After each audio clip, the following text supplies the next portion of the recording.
भारत माता की,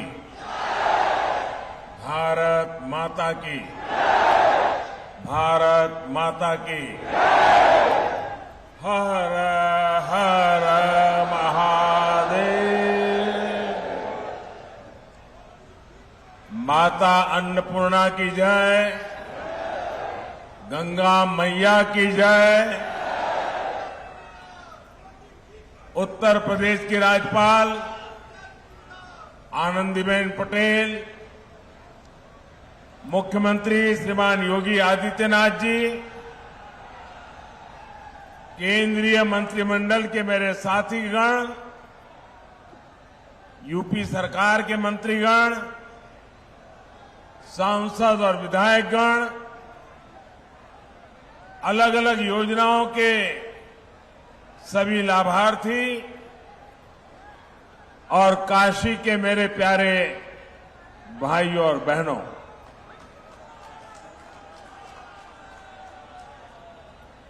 सावन के महीने की शुरुआत हो, बाबा विश्वनाथ और मां गंगा का आशीर्वाद हो और बनारस के लोगों का साथ हो, फिर तो जीवन बिल्कुल धन्य हो जाता है। मैं जानता हूं कि आजकल काशी के आप लोग बहुत व्यस्त हैं। काशी में रौनक जरा ज्यादा ही हो रही है आजकल। देश दुनिया से हजारों शिव भक्त यहां हर रोज बाबा को जल चढ़ाने पहुंच रहे हैं और इस बार तो सावन की अवधि भी जरा अधिक है। ऐसे में इस बार बाबा के दर्शन के लिए रिकॉर्ड संख्या में श्रद्धालुओं का आना तय है। लेकिन इन सब के साथ एक और बात तय है।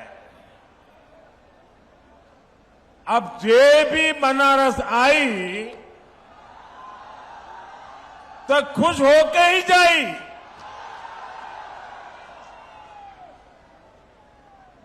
मुझे बहुत ज्यादा चिंता नहीं होती कि इतने सारे लोग आएंगे, बनारस में सब कैसे मैनेज होगा।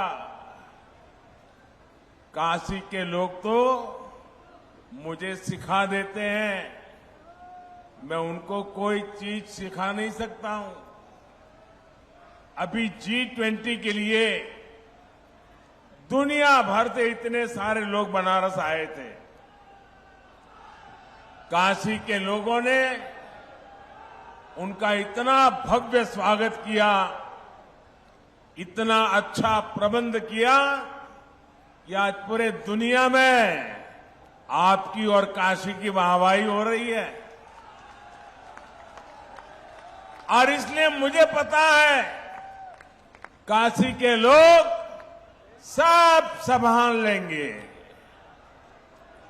आप लोगों ने काशी विश्वनाथ धाम और पूरे परिसर को भी इतना भव्य बना दिया है कि जो यहां आ रहा है गदगद होकर जा रहा है। ये बाबा की इच्छा ही थी कि हम उसे पूरा करने का निमित्त बन पाए। ये हम सभी का सौभाग्य है। भाइयों और बहनों, आज काशी सहित उत्तर प्रदेश को लगभग 12,000 करोड़ रुपए की परियोजनाओं का उपहार मिला है। हमने जो काशी की आत्मा को बनाए रखते हुए नूतन काया का संकल्प लिया है, ये उसका विस्तार है। इनमें रेल, रोड, पानी, शिक्षा, टूरिज्म से जुड़े प्रोजेक्ट हैं, घाटों के पुनर्विकास से जुड़े प्रोजेक्ट्स हैं। इन विकास कार्यों के लिए आप सभी को बहुत बहुत बधाई। साथियों, कुछ देर पहले ही मेरी प्रधानमंत्री आवास योजना और आयुष्मान भारत योजना के लाभार्थियों से बातचीत हुई। पहले की सरकारों से लोगों की सबसे बड़ी शिकायत ये थी कि वो योजनाएं एयर कंडीशन कमरों में बैठ करके बनाती थी। जमीन पर उन योजनाओं का क्या असर हो रहा है, ये तब की सरकारों को पता ही नहीं चलता था। लेकिन भाजपा सरकार ने लाभार्थियों से बात की, संवाद की, मुलाकात की, एक नई परंपरा शुरू की है। यानी बेनिफिट भी डायरेक्ट और फीडबैक भी डायरेक्ट। इसका फायदा ये हुआ कि हर सरकारी विभाग, हर अफसर अपनी जिम्मेदारी निभाने लगे। अब किसी के लिए गुणा गणित का कोई चांस ही नहीं बचा है। साथियों, जिन दलों ने अतीत में भ्रष्ट और नाकाम सरकारें चलाई, वे आज लाभार्थी का नाम सुनकर तिलमिला जाते हैं। आजादी के इतने साल बाद लोकतंत्र का सही लाभ अब सही मायने में सही लोगों तक पहुंचा है। वरना पहले लोकतंत्र के नाम पर सिर्फ गिने चुने लोगों के हित साधे जाते थे, गरीब की कोई पूछ नहीं थी। भाजपा सरकार में लाभार्थी वर्ग आज सच्चे सामाजिक न्याय और सच्चे सेक्युलरिज्म का उदाहरण बन गया है। हम पूरी ताकत लगा रहे हैं कि हर योजना के आखिरी लाभार्थी को खोजकर, उस तक पहुंचकर उसे योजना का लाभ पहुंचाएं। जानते हैं इसका सबसे बड़ा लाभ क्या हो रहा है? भाई, जब सरकार खुद ही पहुंच रही है तो क्या हो रहा है? कमीशन लेने वालों की दुकान बंद, दलाली खाने वालों की दुकान बंद, घोटाले करने वालों की दुकान बंद। यानी ना कोई भेदभाव और ना ही कोई भ्रष्टाचार। साथियों, बीते 9 वर्षों में हमने सिर्फ एक परिवार और एक पीढ़ी के लिए सिर्फ योजनाएं नहीं बनाई हैं, बल्कि आने वाली पीढ़ियों का भविष्य भी सुधर जाए, इसको ध्यान में रख करके काम किया है। अब जैसे गरीबों के घर की योजना है, अभी तक देश में 4 करोड़ से अधिक परिवारों को पीएम आवास योजना के पक्के घर मिल चुके हैं। आज भी यहां यूपी के 4.5 लाख गरीब परिवारों को पक्के घर सुपुर्द किए गए हैं। सावन के महीने में महादेव की एक कितनी बड़ी कृपा हुई है। साथियों, जिन गरीबों को ये घर मिले हैं, उनकी एक बहुत बड़ी चिंता खत्म हो जाती है। सुरक्षा की भावना उनके भीतर आ जाती है। जिन्हें ये घर मिलता है, उनमें एक नया स्वाभिमान जगता है, नई ऊर्जा आती है। जब ऐसे घर में कोई बच्चा पलता है, बढ़ता है तो उसकी आकांक्षाएं भी अलग होती है। और आपको एक बात मैं बार बार याद दिलाता हूं, पीएम आवास योजना के ये ज्यादातर घर महिलाओं के नाम पर मिल रहे हैं। आज इन घरों की कीमत कई कई लाख रुपए हो गई है। करोड़ों बहनें तो ऐसी हैं जिनके नाम पर पहली बार कोई प्रॉपर्टी रजिस्टर हुई है। इससे गरीब परिवारों की बहनों को जो आर्थिक सुरक्षा की गारंटी मिली है, ये वो ही जानती है। साथियों, आयुष्मान भारत योजना भी सिर्फ 5 लाख रुपए के मुफ्त इलाज तक सीमित नहीं है। इसका प्रभाव कई पीढ़ियों तक पड़ रहता है। जब गरीब परिवार में कोई गंभीर रूप से बीमार पड़ता है तो किसी की पढ़ाई छूट जाती है, किसी को छोटी उम्र में काम करने के लिए जाना पड़ता है, पत्नी को भी रोजी रोटी के लिए निकलना पड़ता है। एक गंभीर बीमारी आई कि कई कई साल तक मां बाप बच्चे बड़े हो जाएं लेकिन शादी नहीं कर पाते हैं, क्योंकि आर्थिक स्थिति बीमारी में खस्ता हाल हो जाती है। और गरीब के सामने 2 ही विकल्प होते हैं, या तो वो अपनों को अपनी आंखों के सामने जिंदगी के लिए संघर्ष करते देखे, या घर खेत बेच दे, किसी से इलाज के लिए कर्ज ले। जब प्रॉपर्टी बिकती है, कर्ज का बोझ बढ़ता है तो आने वाली कई कई पीढ़ियां प्रभावित हो जाती है। आयुष्मान भारत योजना आज गरीब को इसी संकट से बचा रही है। इसलिए मैं मिशन मोड पर लाभार्थियों तक आयुष्मान कार्ड पहुंचाने के लिए इतना अधिक प्रयास कर रहा। आज भी यहां से 1,60,00,000 लाभार्थियों को आयुष्मान भारत का कार्ड बंटना शुरू हुआ है। भाइयों और बहनों, देश के संसाधनों पर वंचितों का, गरीबों का सबसे बड़ा हक होता है। पहले बैंक तक पहुंच भी सिर्फ अमीर लोगों की होती थी। गरीबों के लिए तो ये माना जाता था कि पैसा ही नहीं है तो बैंक खाते का क्या करेंगे।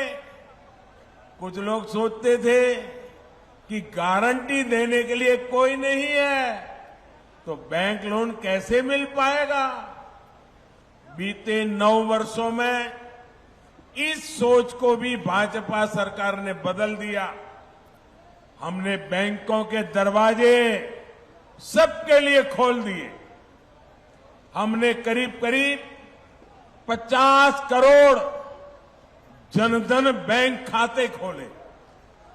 मुद्रा योजना के तहत 50,000 से लेकर 10 लाख रुपए तक के ऋण बिना गारंटी दिए। यहां यूपी में भी करोड़ों लाभार्थियों ने मुद्रा योजना का लाभ उठाकर अपना काम शुरू किया।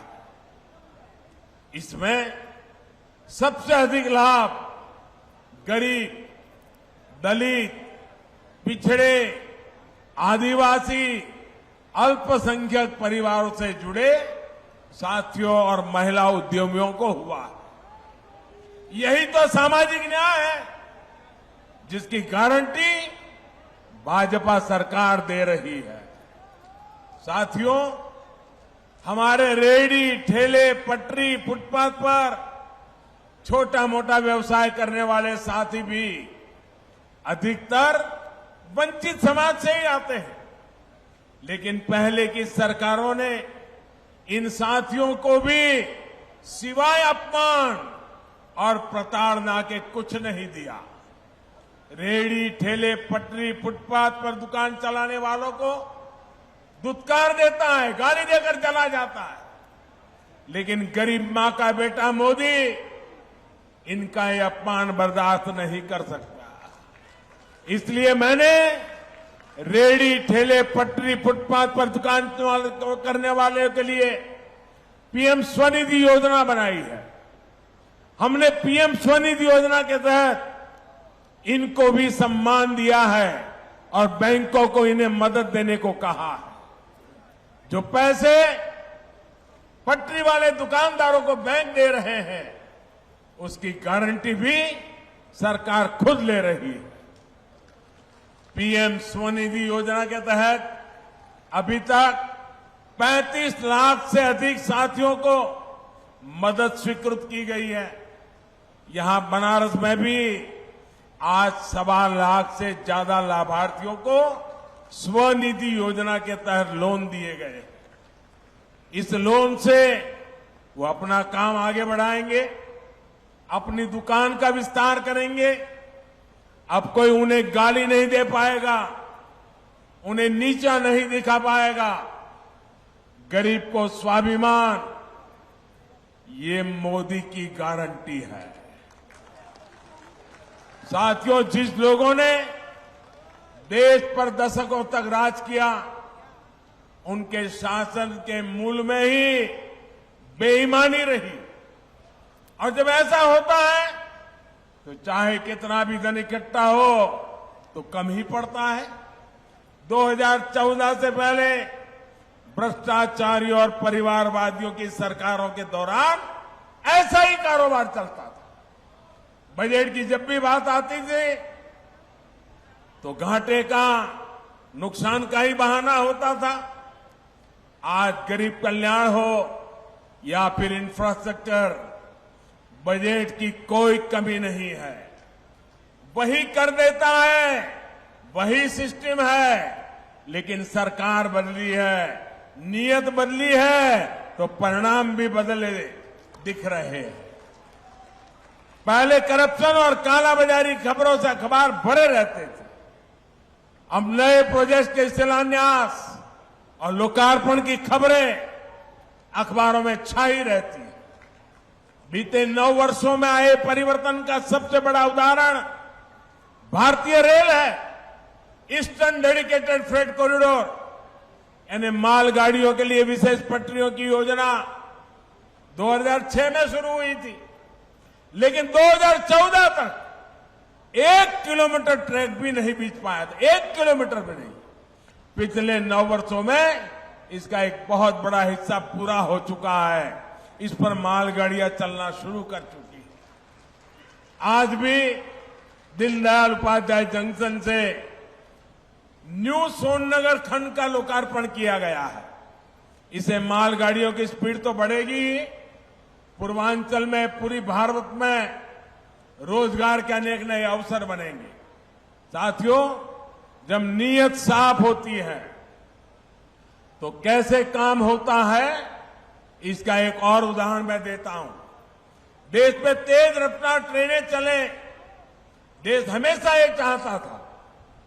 इसके लिए पहली बार देश में करीब 50 साल पहले राजधानी एक्सप्रेस की शुरुआत हुई। राजधानी एक्सप्रेस चलाई गई, लेकिन इतने साल में भी ये राजधानी एक्सप्रेस सिर्फ 16 रूटों में ही चल पाई है। 50 साल हो गए, सिर्फ 16 रूट। इसी तरह 30-35 साल पहले शताब्दी एक्सप्रेस भी चल पड़ी, लेकिन शताब्दी ट्रेन भी 30-35 साल में अब तक 19 रूटों पर ही सेवा दे रही है। इन ट्रेनों से अलग एक वंदे भारत एक्सप्रेस है, और बनारस के पास तो देश की पहली वंदे भारत का खिताब है। 4 साल में ये ट्रेन 25 रूट पर चलनी शुरू हो चुकी है।